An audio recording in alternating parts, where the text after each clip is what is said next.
Welcome to Stuck Time to Improv. I'm Mary Scott with Business Earth, and I want startups to be wildly successful. One of the important things that startups need to do is good branding, and I'm very happy today to have Liz Johnson from Mountain View Marketing, and we're going to talk about branding. Thanks for coming, Liz. Oh, thank you so much for having me, Mary. It's a pleasure to be here today. So, what makes a successful brand? Well, a successful brand is three things. It's engaging, effective, and consistent. Consistently presenting a successful brand on all platforms can actually increase your revenue by up to 23%. Businesses that brand consistently on all platforms, both online and offline, are 3.5 times more likely to get strong brand visibility. So this delivers exceptional value for your business. Keep in mind that it takes 7 to 12 interactions with the brand for people to even remember it. So you need to have multiple touch points with your brand in the marketplace. Okay, tell me about your brand. Well, our brand is based on what we deliver. Your brand is your known identity as a company. It's the essence of what your company stands for. And Mountain View Marketing helps our clients reach new heights.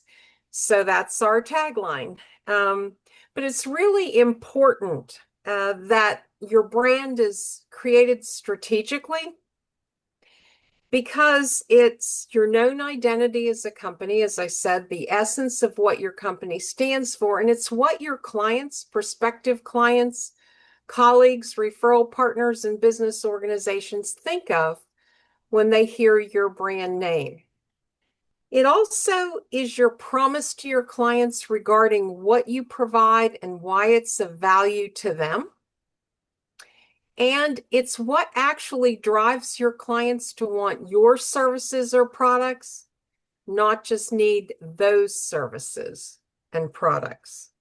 And it's what connects you with your clients on an emotional level, which is really important. Right? People make purchases based on emotion rather than something else most of the time, right?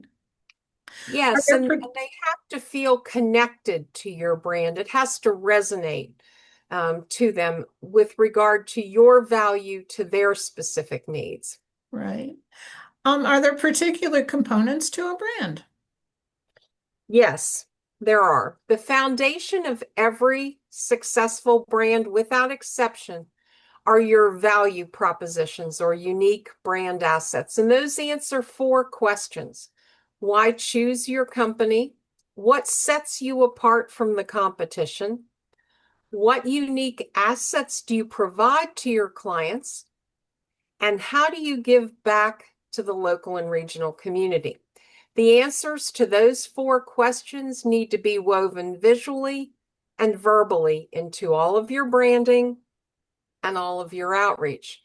Your logo is an important component of your brand. It should be clean, streamlined, and uncomplicated. Your tagline, which is a strong capture factor for your brand, should be 5 words or less to be effective. It's important that the personality, tone, and voice of your brand is consistent. Some companies like a more formal, professional personality, tone, and voice. Other companies want a more relaxed, familiar personality, tone, and voice. It's important that you choose the personality and tone and voice that resonates with your ideal target market, and then you must be consistent. Your font and your typeface are an important component of your brand. For example, if you have a leading edge company, a progressive company, you want to be sure that you're using a sans serif font like Calibri or Proxima Nova, because that subliminally conveys progressive, contemporary, leading edge. If, however, you have a 100-year-old law firm steeped in tradition, you want to use a serif font like Times Roman. And your color palette is extremely important. You don't want to pick your branding colors based on what you like. You want to do it very scientifically. Color can improve your brand traction by up to 80%, your brand recognition by up to 80%, and it drives 62% to 90% of clients' purchasing decisions. So it's very important to choose your branding colors scientifically and wisely so they maximize the subliminal value of your brand. Wow, that sounds like you absolutely have to have a graphic designer on your team.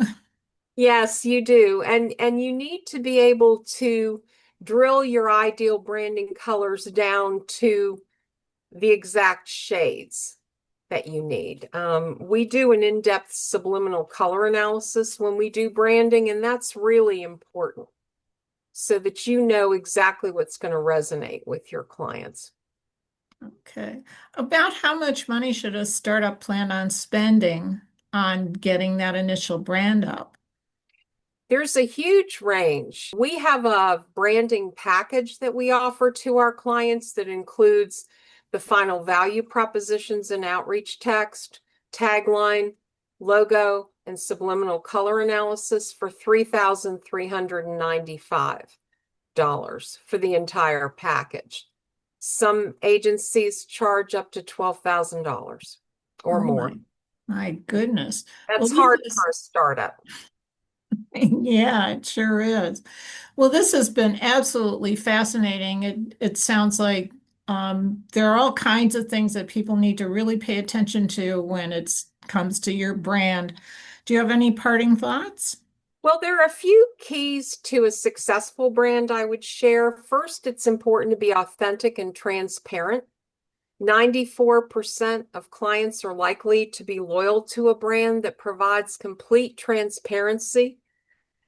You want to showcase what your business does better than your competition, but never, ever criticize your competition. You want to connect on an emotional level.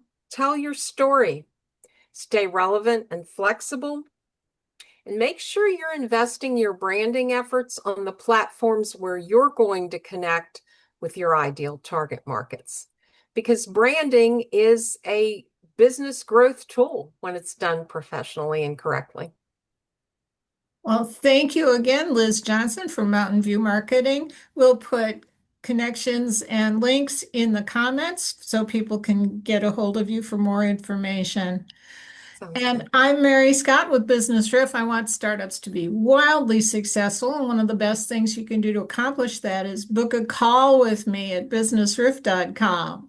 And join us again next time for Stuck, Time to Improv.